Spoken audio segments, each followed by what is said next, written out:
Hello, everyone, and welcome. I'm so glad you're here this afternoon. I'm John Langs, and I'm the Artistic Director of ACT Theater. I first want to acknowledge that ACT Theater sits on the land of the Coast Salish people, and we honor with gratitude the land itself and the people who have stewarded it, including the first people of Seattle, the Duwamish people, past and present. They are this land's first storytellers in whose footsteps we humbly walk. At the end of 2019, I was introduced to the good people at Trial and Error Productions, and they're a Seattle-based company with the great mission to support astonishing artists. And with a strong overlap in mission, these two companies, ACT Theater and Trial and Error, came together intending to launch a series of workshops and readings in order to give support to our incredible community of local playwrights. And then COVID hit, and we had to take a step back from presenting these readings of plays in public.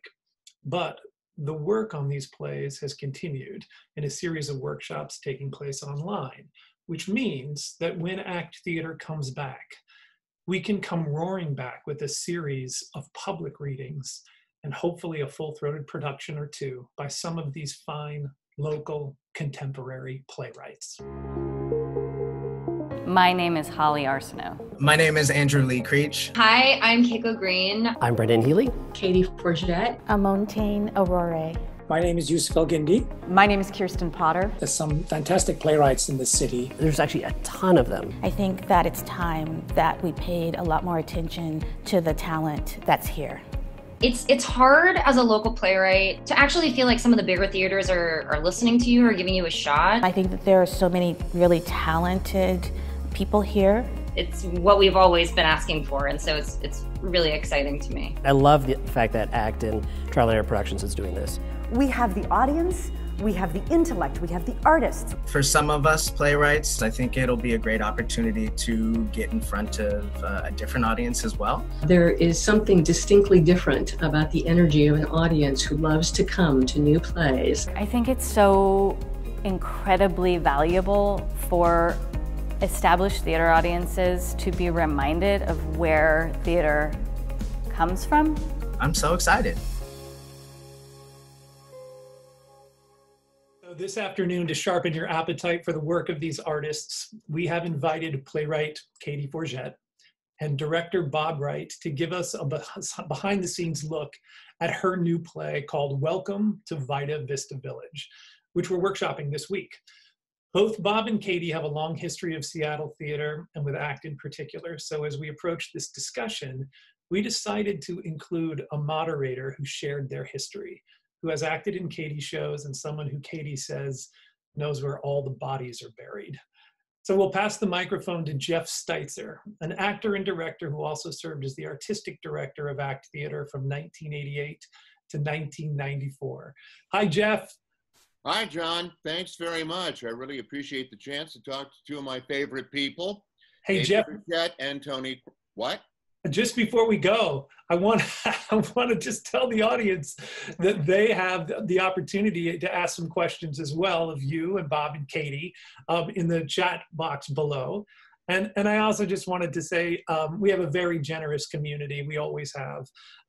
And there's a donation slide today. So upon leaving, if you'd like to leave a donation, it would be great to help ACT Theater fuel the energy of these incredible playwrights. So now, without further ado, here is Jeff Steitzer. Here is Katie Forgette, the playwright, and Bob Wright, her director. Thank you, John. Thank you, John. Thank you, John. Hi, Katie. Hi, Bob. Hi, Jeff. Hi, Jeff. Well, let's just jump right into this. What? Oh. Do you have anything to talk about? Before we start, I do want to reiterate what John said about the folks who are watching, leaving questions for any of us in the, I believe in the question and answer box is where we were told, right, if I'm not mistaken. So yeah. Anyway, let's start off by talking a little bit about how you guys first got interested in the theater, perhaps what your first experience as a performer was, if that was your first experience. Bobby, why don't we start with you? Oh, okay. I was not involved in theater in high school. I was not in a theater going family. And I was in college at Western Washington in Bellingham, and I had an idea of being an English major.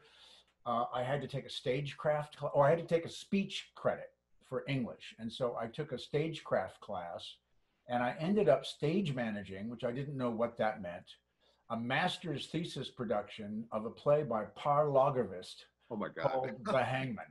Now, I didn't know anything, but the reason that sort of began a little bit of an interest in the theater was I just was sitting around watching all of these disparate groups of people, all these students, working on this very odd play, and everybody working very intensely over a short period of time for a common goal. And that sort of was seductive to me. And then eventually when I got back to Seattle, I started dabbling in theater, and then I started acting. But that was the thing that sort of lit the flame a little bit. What was your first acting job? The first time I was ever on stage, good question, was a production of Jules Feiffer's Little Murders at Bellevue Community College. And of course, at the age of about 20, I played the father. Of course. And I was really, really terrible. I mean, but that was the first time. It's nice to see you've improved over the years. I'm now old enough to play the father. Yes. Absolutely. Father? Dear God. Yes. Whatever you have to tell yourself, Bob.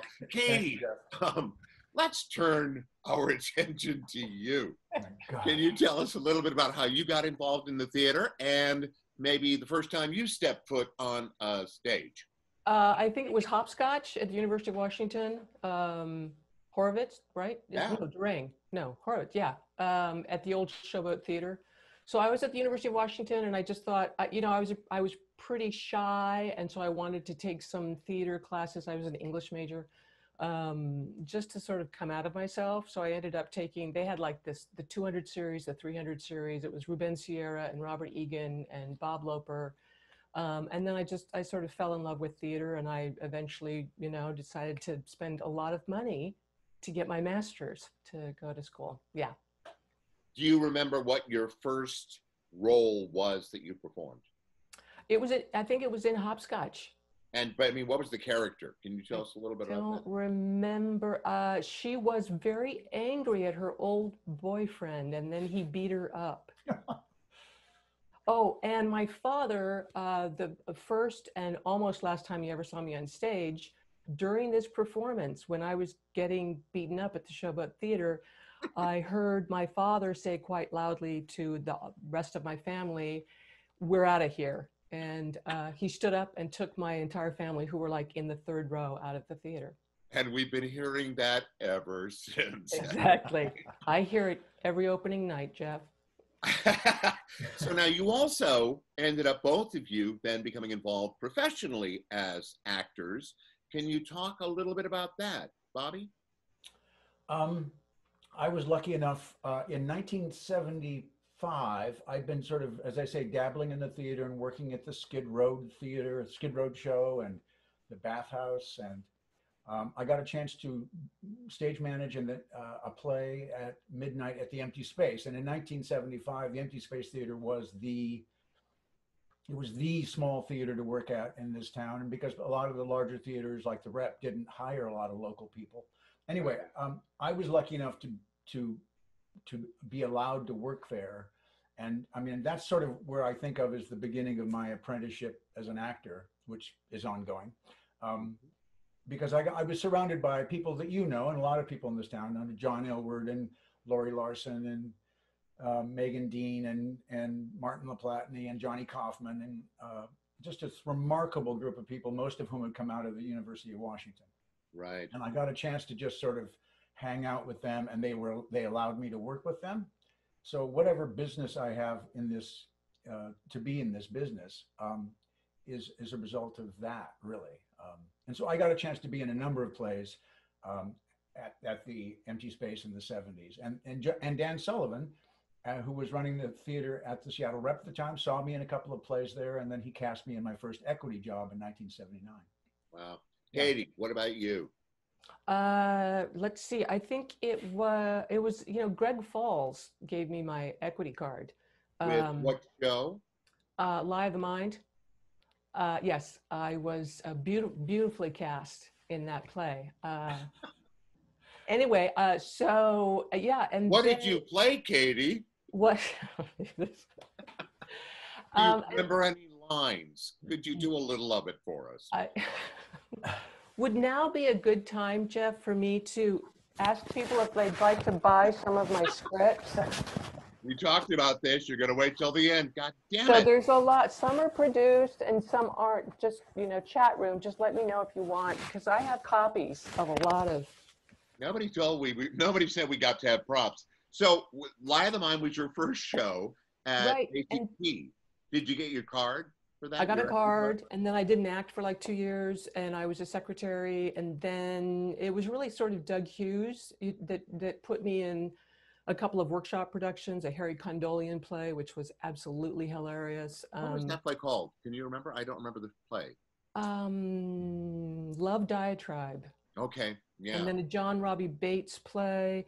And then then Doug cast me in a couple of shows, 2 or 3 shows actually. And I got to leave my day job and do The Miser and do Long Day's Journey and. Right. And it kind of went from there. And then, it's for me anyway, not so much for Bob, but it was kind of like being a day trader. I mean, there were big ups and downs, years with no shows, years with 1 show, 2 show, 3 shows. I mean, I think it's fair to say that between the two of you guys, you've been in just about every theater in Seattle, haven't you? I mean, you both. Most. You both work at at least 1 or 2 children. Yeah. I know. As I've said before, I've closed several of them. Right. Yeah. Absolutely. Probably the reason they closed. It's a wonderful tradition, Bob, that I hope you will continue. It is my So legacy. having talked a little bit about some of the shows that you guys have been involved with, we have a surprise for you. It's the thing we looked at earlier. It's a surprise. We're going to look at some photographs. Oh, look. Tell us what we're looking at. That's Mike Winters and some young woman, and it's The Aristocrats at Intiman. Directed by Werner Shook. That was a lot of fun, and Mike Winters. Yeah. I mean, the great Mike Winters. The great Mike Winters, a wonderful play by Brian Friel. What do we have next? Oh, this is a high point for all of us, Jeff. Destroyed. There's Jeff Steitzer. Oh my God. Yeah, there's Bob Wright. There's Katie Forgette. Yeah, but the person to look at is David Pichette. I mean, look at the look on his face. Yeah. He's crooning. Everybody else is belting. Oh he my never God. did understand the distinction. Yeah, he looks like Charles Trenet. This is the same We play. should It's called play. Dr. Terror's 3D House of Theater. Presents. What was it? Blood Orgy of the Bermuda Triangle Zombie Assassins. That was the whole. That's why the play didn't go well. It was too long. Right, yeah. Exactly. Didn't fit on a billboard. And that's the 3 of us. And this is Katie and I in the same play. And I have a really long leg. Yeah, that is her leg, by the way. Very impressive. What was the first time you guys ever worked together as performers? I think the first time we worked together was in a play called The Forest at the Seattle Rep, the Ostrovsky play. Right. Directed by. I think it was in 1985 or 6, something like that. Yeah, I was an understudy and I just pushed panels of trees around. Wow. But that's when we met. But that was a gorgeous show. Judith Cohen was on stage playing the piano. Wow. She's a wonderful artist. And Scriabin and Tchaikovsky. A lot of wonderful Seattle actors. Yeah. I've lost pictures. Do we have any more pictures? Oh, well, we can have more pictures. We had more pictures. I think she's just playing. Oh, look. There we go. Oh, Katie, tell us about this. This is from Harvey, and that is Chris Welch, the wonderful Chris Welch, who we lost a few years ago. And that is the I Want to Touch You But Won't Lotsie, which he did. He would run his hand sort of around my face and all over me without touching me. And we tried not to laugh. Yeah. That was basically. I can't imagine that could have been very easy. Not with Chris. And this is Chris, the 2 of us, we're each trying to steal this scene. As you can see, Chris would win. I would let him win on the matinees. Yeah, that is, oh my God, that was so much fun. And that's Doug Hughes. And directed that, yeah. Directed that. We got to do it. We did it at the Rep, and we also got to go to the La Jolla Playhouse. Oh my gosh, that's right. That's right. I Yeah. forgot about that. And was a lot of Chris fun. got his equity card at ACT Did he? in The Illusion. Yeah. That's right. Oh, Now, okay. this is another Seattle Rep show, Right. correct? Yes. And why don't you tell us about this, Katie? That is the dance when everyone goes sort of crazy. This was directed by Pam Berlin. Bob was in this too. He's somewhere, he's probably in his dressing room, but he's in this play. And my family loved Bob in this play. In fact, they came up to me and said, as a group, as a body, they approached me, I think, after opening night and hugged me and said, Bob was spectacular. This is not a joke. And that's coming from a lot of people. You might want to mention how many family members we're talking about. Well, I was actually from a medium-sized family according to Catholic doctrine. So 9 kids. Got it. Which is medium. And who else is in this photograph? Oh, that's Liz. Liz McCarthy. Kate Kerwin, I think, is behind me. That might be Mary Ann. Mary Ann Owen was the other sister. Behind Liz. I don't see Barbara. Erickson, that is her behind you? Isn't that Barbara? That might be. That's either Barbara or Mary Ann. Yeah. Yeah. I can't tell either. Wonderful cast. Yes. And Mike McGuire was in it. Oh, that's right. Of course. Yeah. Oh, yes. Miss Alliance, Intiman, Susan Fenichel. That was a fun show. Yeah. Just to show you how I'm substantially older than Katie, because I was also in a production of Miss Alliance at Intiman, but it was like 10 years before that. And you played what? Hypatia. I played Bentley. Right. Yeah. And who is this picture of, Katie? That's me and James Marsters. As you can see, we did not get along. And he played Bentley in my production 20 years after Bob's production. And yeah, that was taken outdoors. We went down to, I think we went to one of the parks on Queen Anne Hill and took that picture. Just another person whose career you helped launch. I didn't want to say anything. I haven't heard from him either. That's why I'm here, is to say that, oh my goodness, who are these adorable people? Oh my God. That's not my real hair, if you can believe it. Oh, that's right. We're about to see Bob in his wig phase, which has lasted now for, I think, 40 years. That's right.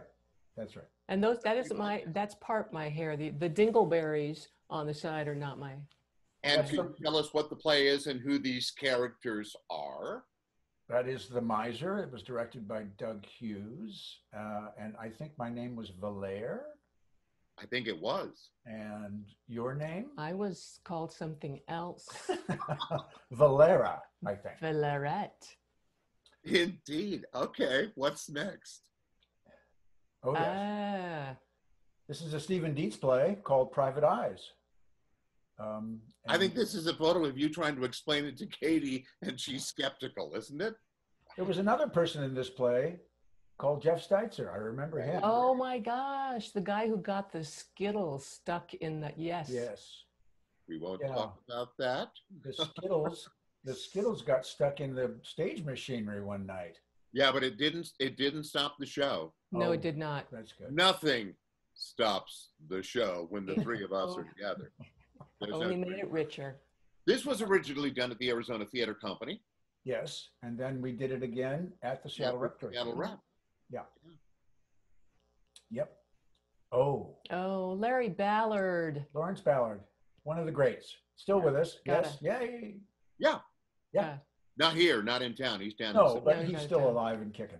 Indeed, he is. God, I miss him. This is from the Revengers comedies, which we did at ACT. It was 2 shows, 2 complete plays. Yes. And Katie, could you explain what's going on with your hair? I believe I have pencils sticking out everywhere. I'm a very overworked administrative assistant. There are also Post-its, I believe, all over that blouse. Yeah, you're right. Yeah, I'm Lydia Lucas. He's playing Bruce Tick. It was a real country club part for me because I had so much time off and everyone resented that. God, Larry Ballard was so freaking funny in that show. My God. He had a death scene, which was unbelievable. Yes. There is our cast of that play, of those two plays. You see a very young Leslie Law next to a very young Katie Forgette with even more pencils in her hair. Yes. Myself, Marianne Owen, Suzanne Bouchard, Jeannie Paulson, Bob, I don't know what he finds so funny about this book, and Rex McDowell, Peter Silbert, David Pichette, Larry Ballard, Ray Chapman, Ray, Tony Douglas. That was an amazing project. Great company. Jeff directed that. Yes. I did. Yes, managed to direct it and be in it and try to not laugh when I was in scenes with Bob, which I have never been successful at. And you were multitasking. You were giving people notes backstage during the show. Yeah. Yes. Remember that, Jeff? I'm happy to report that you almost completely ignored. Otherwise, no, it was great though. You gave most of them as Maggie Smith. You did Maggie Smith giving us notes sometimes right before you went on stage. I don't know why that was my go-to suggestion to you. Just do it like Maggie Smith. I don't know why. Yes. But yeah, everything's better, Maggie. Oh, it's pretty wonderful. And Bob still wears that smoking jacket at home. Yeah. Oh, yes. This is Royal Family at Intiman. Again, Larry Ballard, and then there's Frank Corrado on the left. Jeannie Carson is the dame in the middle. Yeah. Barbara Derrickson, myself with a wig again. Oh, I thought you'd been dipped in ink upside down. Well, it's sort of the same. Yeah. Katie Forgette. Right. And Betsy Brandt. Betsy Brandt. From Breaking Bad. Yeah. Yeah, whatever happened to her? Yeah, I don't know. No idea. And Katie, another great wig and outfit for you. Yes. Wonderful Kaufman. Kaufman and Royal Family. Who is it? Herber? Kaufman and Hart? Kaufman and... No, it wasn't Kaufman and Hart. Let's not stop worrying about that. I think it's just Kaufman. I can hear people snoring. Yeah, let's go. Chop, chop. That was me, Bob. Oh yeah, sorry. Here we go. This is handing down the names. Stephen Dietz, Act Theater. This is a rehearsal photo. And there's Alban Dennis and Liz McCarthy, Stephen Dietz, Annie McQuarrie, and another actor, Bob. Yeah, and this was, everyone in this play had a spouse or a boyfriend or girlfriend, and my character didn't have one, so I asked Stephen if I could have an invisible boyfriend. And he agreed and said, of course. And so that's me with my arm around my invisible boyfriend. It was later cut, you know. Oh, he's no fun at all. Yeah. Is that it, or do we have more? Oh, we definitely have more. There's a really good story about that play, though, I got to tell you, about Stephen's play. We should say. Handing down the names? Handing down the names. All right, can we roll back to that picture of handing down the names? Okay, you got to tell the story. So was it at the end of the very end of the play? I come out and I talk to the audience, and there's a little panel in the floor where I would reach down through this opening and pull up earth. And my line was, in the end, forgive me, Stephen, it all comes back to this. And I would let the earth fall through my fingers. And one night in the quiet of the house, I hear one of the audience members say, "Dirt? It all comes back to dirt?" Yeah, lights slowly and go out. then the lights slowly. We were backstage waiting for the curtain call, and we heard sessions where it's just things the audience have said to us while we were performing. This is another Seattle Rep show. Yes. Remarkable show. Would you explain what you're doing there, Katie? I think it's pretty obvious, Jeff. I am hypnotizing with my great powers, Chris Welch and Bill Irwin in Scapan. I am Zerbinette, the gypsy, and we worked around that by saying that I had just been raised by gypsies. I was adopted, essentially. So I would make Chris and Bill go up and down with the power of my hands. Whatever happened to Bill Irwin? I don't know. Funny. He just sort of... Remarkable guy. Yeah, and I was trying to make the case that you'd actually launched careers, but perhaps we're looking at it wrong. That's better. I like that. I launched his career. Yeah. Bill Irwin, by the way, just, you know, everyone probably knows this, but he is one of the most encouraging, generous human beings on earth. And he is so much fun to work with, besides and being his just... Paul Lind impersonation is second to none. That's right. Oh my God. You know, he was so nice to me when I auditioned. This is another picture from Scapan. When I auditioned for this, he gave everyone like a dance sequence. He had people come in 3s and 4s. And I don't know if you know this, Jeff, but I'm not a dancer. So turn off your mic when you're laughing. So they gave us this sequence and everybody did it. The other people were obviously dancers. And I noticed at the end of the sequence, I was looking upstage and everyone else was looking out to the house. And Bill got up on stage and came up to me and he just slowly turned me around and said, "That was so great. You just want to end up looking out." Yeah. And then he cast me. So, I mean, I don't know. Yeah. Lovely, lovely guy. He is a lovely man. Well, having had a chance to look at some of the things that you guys acted in, there comes a point where you decided, both of you, to transition into writing plays. Bob, I know that you've done quite a bit of writing that's been produced here in town. And your plays have been done all over. Do you want to mention a few titles? Well, yeah, I mean, I don't think of myself, I mean, yes, I have written, and I think of myself as a playwright who writes occasionally for actors. I mean, as an actor who occasionally writes for other actors. I did a lot of writing with friends for park shows and stuff, with colleagues back in the day, in the 70s and 80s. And then David Pichette, the wonderful and marvelous colleague of ours, and I did a couple of adaptations of Double Indemnity, which was premiered at Act Theater, of the James M. Cain, and we did an adaptation of Conan Doyle's Hound of the Baskervilles that premiered at the Seattle Rep and then has gone on for a couple other productions. And Double Indemnity also had a life after that. And since then, I've written a couple of Sherlock Holmes plays that are originals. And at one point, weren't you and Katie going to collaborate on a Sherlock Holmes play? How did that work? It went really well. We worked for approximately 10 minutes, I think, together in the living room. So someone had said, "Why don't you write a Sherlock Holmes?" So we sat down, you know, with our notepads and pencils, and it was like, and I said, "How about, I know Oscar Wilde comes to Baker Street." Right. And Bob was like, "How about Annie Oakley comes to Baker Street?" And, you know, we fired each other like 5 minutes later. It was an amicable divorce. It was very amicable. But Katie went on to write her play because she's far more disciplined than I am. There it is. Is this a good time to do this now? A little bit later, Kate, a little bit later. We'll get to it, I promise. Okay. I know what that's worth. Yeah, and then I eventually, after a long time, finished writing the other one.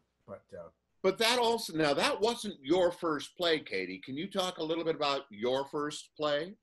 My first play was called Everybody's a Critic. It's a revenge farce, backstage revenge farce, which is, you know, a farce, an unproduced farce. It's like plutonium. No, I mean, theaters don't want to touch it. You know, it's like, and I wrote that. I was in a play at a theater written by a person.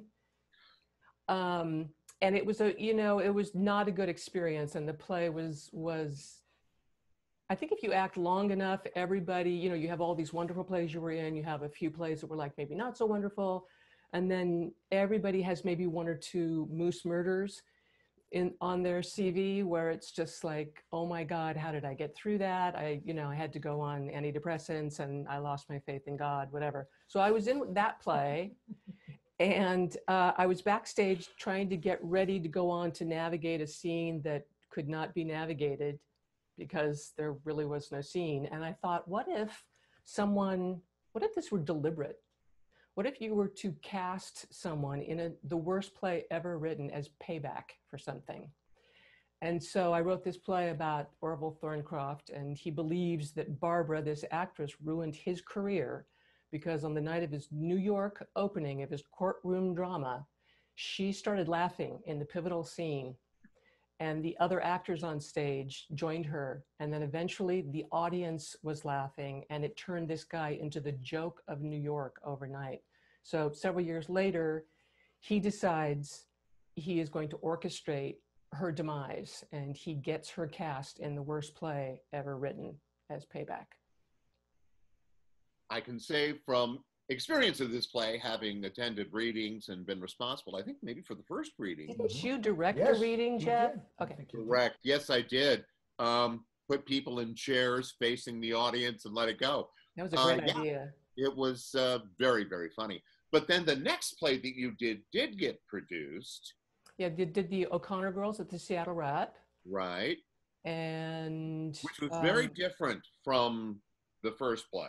Very different, you know, just sort of a small family drama comedy. And then I think the next one was maybe the Sherlock Holmes that I wrote. I believe you're right. Yeah, absolutely. And then after that, would the next one have been assisted living? It might have been assisted living. You know, I wrote that. It's funny, sometimes they don't get done for several years, so it's hard to know when you wrote them. So I might have, you know, evidence of things I've seen might have been in there too. But you're right. Assisted, probably assisted living. Right. And we have some pictures here. Oh, yes. I remember this. Katie, do you want to talk a little bit about this play?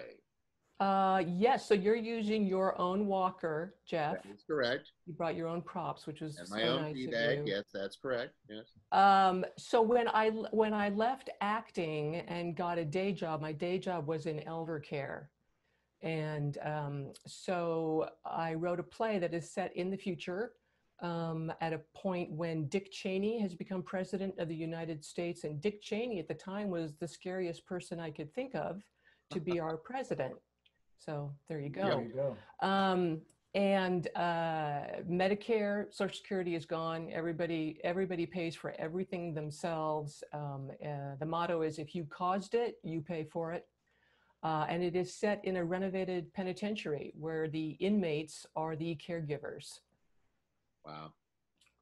And it was a comedy, I think. And it was done at ACT Theater. It was done at ACT Theater. And there's Laura Kenny. It's been done quite a bit since then, right? It's been, so it's been done, yeah. We should and then under a new name. Under a new name. So we were going into rehearsal, or we're in rehearsal, and I got my first cease and desist letter that wasn't from a subscriber. And so they said, two guys down, a man and a woman in Florida, you can't copyright a title, but you can trademark it. And they had trademarked Assisted Living, the musical, ! So they were going to sue me. So I had to agree. I kept the title for this show only, had to pay a fee, and agreed never to use it again. So now the play is called A Facility for Living. There you go. And it's been produced several times. Yeah. Yeah, it absolutely has. Some people won't touch it because I've had artistic directors tell me my subscribers, it's too, too dark, too. It was interesting because I sort of directed the play, and more than sort of you directed the play. Only so much directing I could do, but I mean, after the performances, it seemed to me that an awful lot of our subscribers who are over the age of 60 actually loved it, and even those people who said, "Gee, it's a little close to the bone," because it's so funny. Yeah, it is funny. And also touching. So it's really a wonderful play. And it's also based, if I'm not mistaken, this is a lead in here for you, Katie, yes, on your experiences having worked in an assisted living facility, correct? Yes. So when I decided to take a break from acting, which has been going on several years now, I got a day job and it was in elder care, and basically most of my duties and the ones that I wanted to do were what they call participatory intellectual activities. So I had a theater group and a book club, a short story club, poetry writing, memoir writing, current events. So it was all about sort of, you know, keeping people active intellectually. Well, actually, that then brings us to another play, which is also set in an assisted living facility, your newest play, or is it your newest play? Where does this fall in your output? I think I have so I wrote a play called Incident at Our Lady of Perpetual Help, and that's probably my latest play, but this was the one before, Welcome to Vital Vista Village. Right? Yeah, exactly. Welcome to Vital Vista Village. Would you care to give us a little bit of an idea about what this play is about? It's set in an upscale retirement home, not a penitentiary. And it is set on the day when they have the all-staff meeting. And that meeting goes terribly wrong because the caregivers have decided to strike without telling anyone. And that's currently it's in rehearsal. Yes. Right. Here. We're in the middle of a... You want to talk a little bit about that? About who's involved with that? So this is just a 4-day little workshop via Zoom. We've done 2 days. It's a chance for Katie to hear the play for the first time, except other than in her head. Right. And we have this terrific cast, and I will just say that it is Tracy Michelle Hughes, Tim Gowron, Avery Clark, Liz McCarthy, Con Doan, and some guy named Jeff Steitzer. Oh, yeah. And it is called Welcome to Vital Vista Village. And I know, that's the great thing. That's actually a joke in the play. Nobody can say that. That is the joke. So. And it's been really fun, and we have one more day tomorrow, and then we get to hear it read for the final time tomorrow afternoon. Well, we'll talk about this in just a second. We're going to see a scene from the play. And in this scene, which features Tim Gowron as Brad and Avery Clark as Nick, they are meeting at the beginning of the play. Do you want to set this up a little bit, Katie, what we're going to see? Yeah, so it's basically the beginning. Brad is the general manager. Everyone is late for this meeting. Nick's the first one to show up. So it's pretty early on. I will just say, just a tiny trigger warning here. Brad, the general manager, is a bit of a throwback, and he uses some language that is completely unacceptable. All right, you've been warned. So without further ado, let's go ahead with our scene. Where is everybody? Working. This is a mandatory meeting. Do you think we could turn the music down in the lobby? That is Joe Vital's granddaughter singing, so, you know, not going to happen. Those songs are ancient. Exactly. They're free, and so is the singer. Where did that photograph come from? Oh, Big Joe's great-grandpa. That's his factory and all his workers from, like, I don't know, 200 years ago. Why is it in here? Big Joe's idea. It's you know, history, and so, like, inspires people to work. Yeah, they look miserable. My missing L&I paperwork, you left it on the copier. Sign. How is the knee? The back, not good. God, it stinks in here. What are you eating? Oh, Billy Bob's Meat Lover's Breakfast Bucket. It's a bucket, and it's got the little handle, you see? Spoon is a shovel. That's marketing. We need shit like this. Before everyone gets here, I need to fill you in on something. Shoot. The way you talk to some of the aides. What? You need to start calling them by their real names instead of Chiquita or Shaka Khan. Those are cute nicknames. They love it. They don't love it. They've told me. One of them even told you. You need to start calling them by their names. Well, I can't pronounce half their names. Well, make an effort. Jesus. Everybody is so sensitive. I'm joking around, okay? It doesn't matter what you think you're doing. What matters is they find it patronizing and a little racist. Oh, wait, that is horseshit. Did you finish the online training? It's all about what creates a hostile work environment. Hello. I have been busy filling this building and I'm not creating a hostile anything. No, people, they just need to get over all this don't make fun of where I come from shit. You know, I have buddies who call me Mick because I'm Irish, and I don't say, oh, stop, guys, you're hurting my feelings. Are they hurting your feelings? No. Well, that's the difference. Wait, what's the difference? You don't mind that your friends call you Mick. And if you did, you'd say, hey, guys, stop calling me Mick. I don't like it. And they'd stop calling you Mick. No, they wouldn't. They'd say, grow a sense of humor, you dickless leprechaun. Okay, look, just lay off the nicknames and the touchy stuff.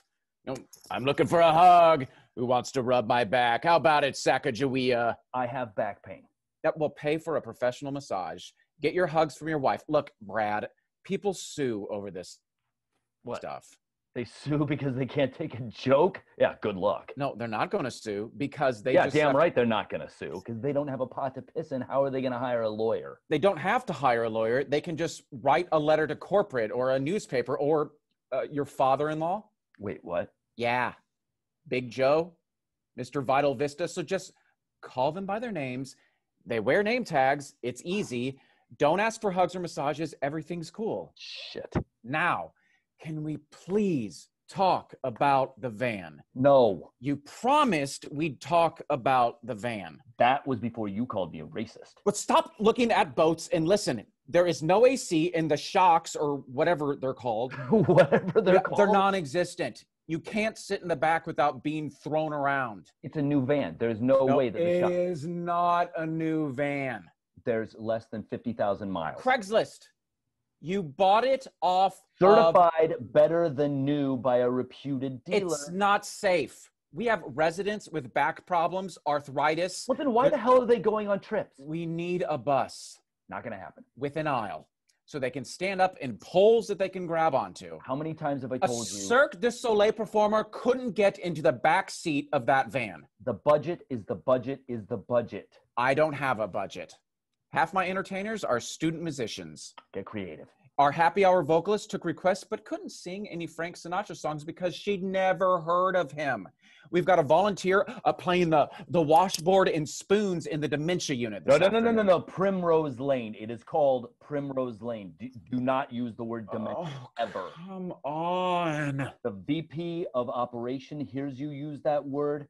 You are gone. Thank you guys very much. That was hey, thank you, Tim. Thank you, Avery. Yep. See you at rehearsal. Tomorrow. So Katie, when did you decide to work in the documentary form?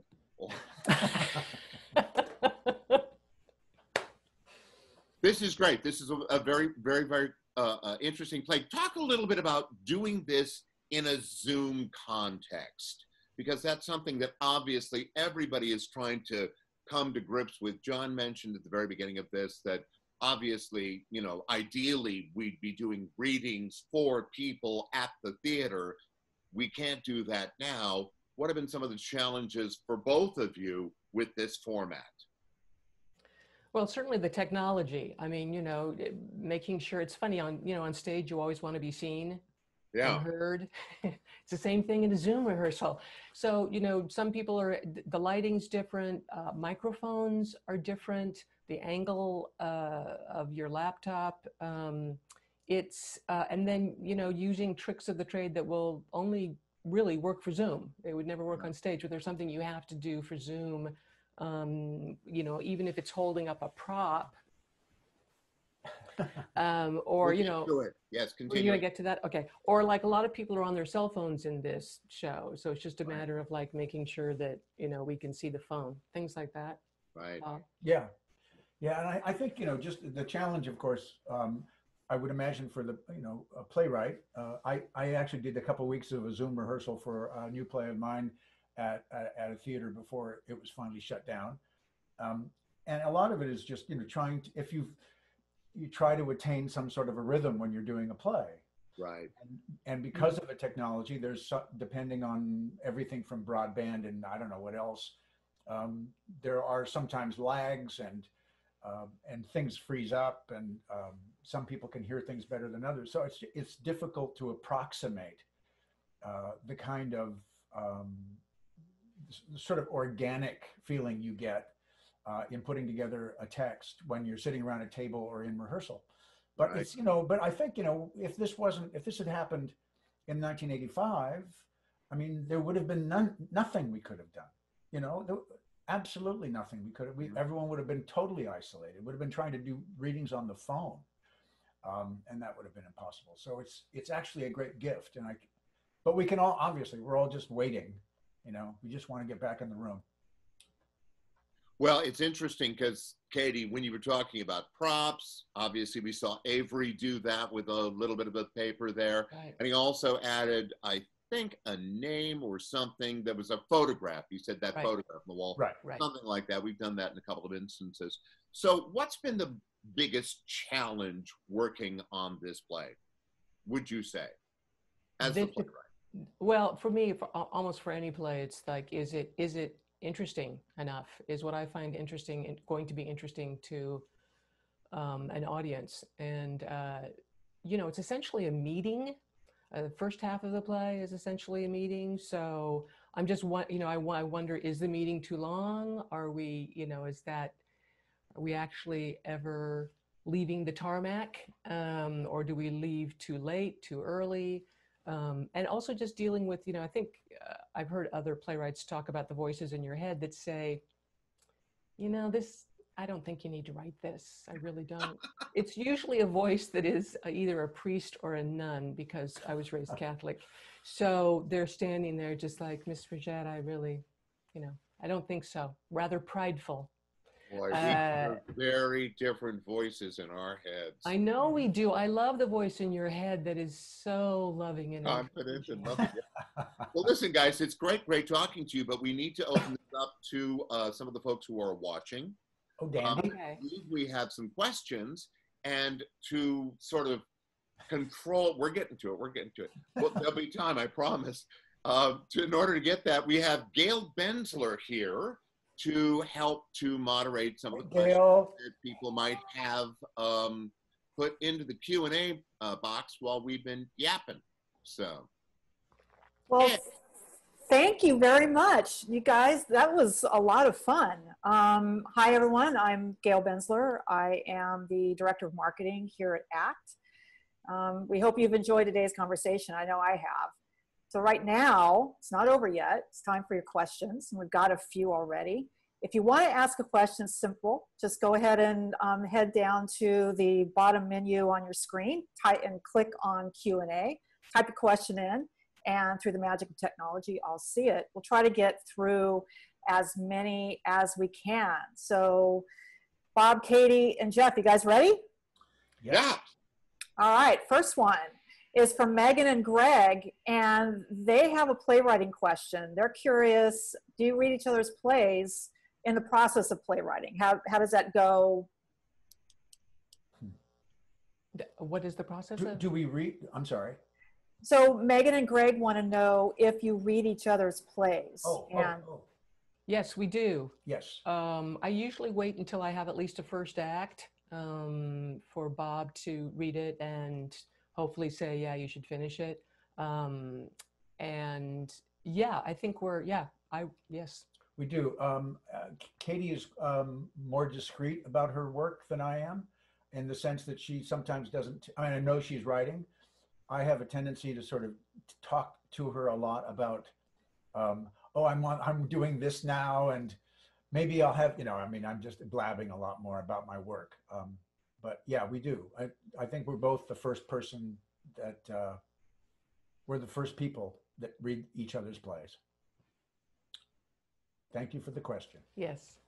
Well, thank you. And this one, I think, could be answered by all three of you. Are there any roles you would like to play again, or is a new role more interesting? Kind of new roles versus old roles. What do you guys think, all three of you?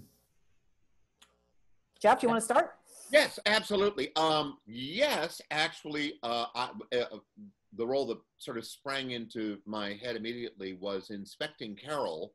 I took over a part that had been originated by John Aylward, and shared the stage with Bob and with Katie, and had one of the best times of my life. Most of the time, I you know, when a show is over, it's over, and I don't always think, yeah, I want to go back and do it again. But that was just so much fun. I'd love to have that kind of fun again. So that would be one for me. Mm-hmm. Yeah, I would, you know, unfortunately, I'm too old to play a lot of my favorite roles. I could be maybe, you know, Zerbinette the Gypsy, the ARP version now. But that play was so fun to stand on stage and hear those laughs rolling in. And it was a great group of people. That is one I wouldn't mind revisiting. And the same thing with Scapan. I've been in it twice. I was in the original production that Bill and Mark wrote, playing Octave, who was sort of one of the young guys. I was too young to play it then. And then I played the part that Chris Welch played, Sylvester, when Jeff and I actually were in the production down in Arizona. I would like, even though I'm old, I would like to play Scapan. I'd like to play Scapan as an old, I mean, you know, just as a very old servant. Yeah. Yeah, that would work for the Barcalounger Theater, I think. You know, yeah. We could all sit and do these. I'd like to be, you know, again, right now I'd like to be in a really, really great comedy. I miss that, and as you get older, you get fewer and fewer chances to do it. But there's something about the catharsis of being in a play that's that funny. And in that particular instance, the Scapan down in Arizona, Bob had a sequence where he came on as the sidekick that I literally was standing next to our Scapan in that production. And I said, "You're not still pretending to be anybody, are you? Because nobody's looking at us."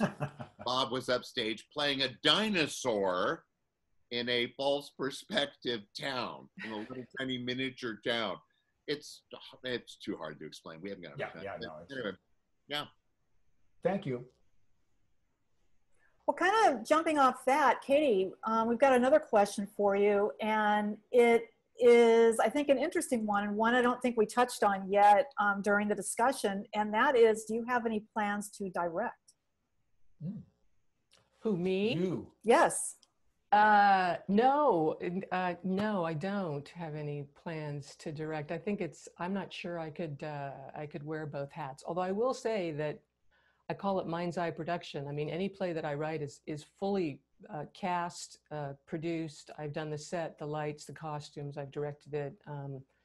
So I have directed in my head, but I think that's it for me. I think I would need a director. I like having a director. Well, this one's for Bob. How has writing shaped your acting, Bob? Ooh, I think one of my favorite things has always been to work on a new play.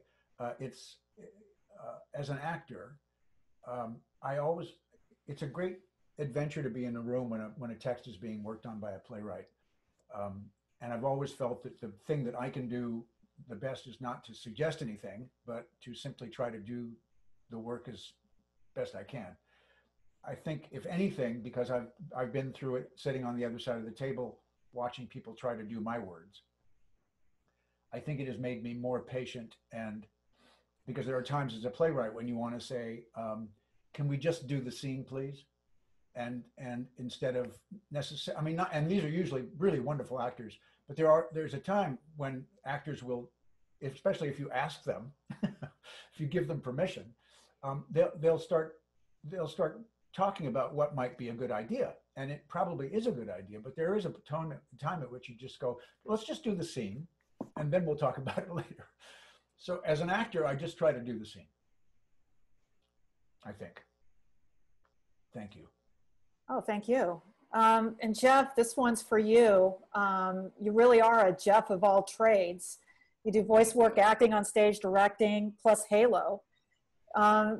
You've got a wonderful history of ACT. Do you have some favorite or fond ACT memories you'd like to share with us? Yeah, actually, there were, I used to have this idea that one of the things that kept me going in theater was about every 5 years, there would be a project that you would do that would end up being really memorable. And a number of those have taken place over the years in my association with ACT. Almost at the very beginning of when I went to work there, I did a production of Cloud 9 that I remember very fondly. I thought it was really terrific, great actors. Bob and I were involved in a production of On the Razzle by Tom Stoppard that still makes me laugh to think about. I did a production of a play by Christopher Hampton called Tales from Hollywood that I was very, very fond of. It's a beautiful, beautiful play that had not been successful in its initial production at the Mark Taper Forum, but we had quite a success with it. And a play called Red Noses, which Bob was also in, which I really adored. And I also am very, very proud of the relationship that we had with Alan Ayckbourn and the plays of his that we did, including very prominently the Revengers comedies, which had some of the most amazing stuff in it. It was great. It was so much fun to do. Not just Larry Ballard's death scene, but many, many other wonderful things. Fabulous company. Yeah. You know, my career has sort of been the story of amazing associations with fabulous actors, less so directors, but occasionally directors, and also with playwrights. And I have to include Katie in that because getting to play Wally in assisted living was way too much fun. Way too much fun. Yeah. So well, that's a great segue into our last question. I'm seeing a lot of love for assisted living. People, you know, or just can't say enough wonderful stuff about it. Not only how much they enjoyed assisted living, but maybe, you know, they've got a family member or friend who might be in a assisted living facility. And, you know, you guys have worked together a few times. Maybe just if you can lead us out with maybe a couple of more anecdotes about working together, the three of you. Oh boy. Oh boy. We have to stay friends. Be careful. Yeah, we do. And remember the NDAs. Absolutely. That's important. I'm 6 feet away from my screen. I'm conforming. I'm taking that very seriously, the court order. So, yes, one of my favorite memories, and I love to point to this because I like to make Katie laugh. I really do, and I like to laugh because she's very funny and Bob's very funny. They're so freaking quick. And there was a moment of the play when we were all doing scenes from plays. The older folks had joined a play reading group, and you saw little snippets of them doing a play. And I came out, there was actually a picture that was at the beginning of this whole event, standing with my walker and a script, and I was doing Hamlet, and my line was to be or not to be. And one night, first preview, I think, just on a whim, I was standing there, we're supposed to be reading from a script, and I was looking off, I supposedly had experience, and I went, to be. I looked at the script, or not to be, and Katie literally barked from the back row of the theater. She barked her laugh out, and that's one of my happiest memories of all time. We should have kept that. Yeah. We really should have. Yeah. It made no sense. I mean, he was supposed to have been he said he was a good actor, but I know, it was pretty fun. It was pretty funny. It was great. Yeah. But it would have been real long by the time that show closed, you know. Get in the screen. You know what I'm doing. Yeah. I'm not sure what that is, and I don't want to know. Providing a little extra love to that moment. Yeah. Love juice. Yeah. From Jeff. Speaking about the, you know, the hearing someone laugh in the back of the house, we were doing a play. We were doing On the Razzle. And in rehearsal one day, I just went off the rails, and I did this sort of play within a play thing where I pretended to be taken in a coach up to the Borga Pass in the Carpathian Alps for no good reason. John Elward just stood there and looked at me like, what the hell? and Jeff actually dared me to do it, and it was the first preview, and I did it, and it was like 3 or 4 minutes long, and the audience was just dead silent. It was like, what the hell? Except I heard from the back of the house.